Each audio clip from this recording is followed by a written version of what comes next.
now with New Jersey Governor Phil Murphy and Cory Booker, who was just reelected to the U.S. Senate for another 6-year term. They're talking about hospitalizations that just topped 1,500 and a positivity rate in the state that has now gone over 7.5%.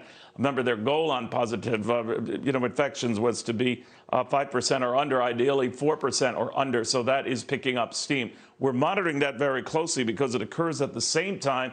New York has experienced a spike in cases. Connecticut has as well. And they're imposing restrictions on everything from indoor dining to the length of the school days and whether they'll be exclusively virtual. Let's get the read from Joe Borelli, the New York City Council Minority Whip, a Trump 2020 New York co-chairman. Joe, so much to get into. First, if I can go with the major news right now about how some in the tri-state area, that's what New York, New Jersey, and Connecticut are often called for those outside the area, where they're seeing a collective rise in cases. What do you make of all of this? Well, the best news, though, should be, as you said first, is that we're not seeing a collective rise, at least drastic rise, in deaths and hospitalizations. They are going up, but not at the same rates. I think it's important to put into some context that other states where there is no total lockdown, I mean, specifically Texas and Florida and Georgia and elsewhere, right. We are seeing a similar, albeit less, increase in cases there as well.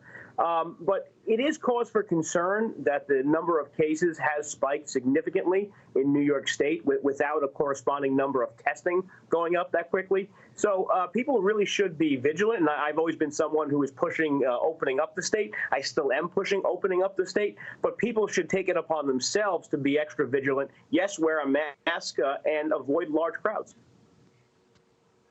Bill de Blasio was talking over the weekend about, all these, crowds that were gathering after the announcement that Joe Biden had won the election. They were packed together, but he said, they were wearing masks, everything was okay. What do you think of that and that argument? These were okay crowds.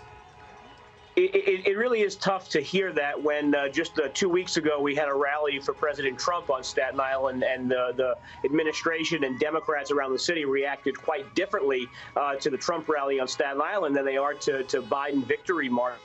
But what really should upset people is that on the same day as these rallies and marches and parading were happening in New York City, the city administration and the state government were out there cracking down on business owners for seemingly the most minor and egregious COVID infractions. We even had one woman who, a single mother of a few kids, was basically shut down in her business just because she was in one of these red zones that Governor Cuomo had put up, which actually now that we see the rising cases everywhere else in the state, doesn't seem to have really done that much difference. All right, Joe Borelli, thanks for taking the time, my friend. Joe Borelli following all these developments here. As you can see at the corner of Wall and Broad, we're still racing ahead.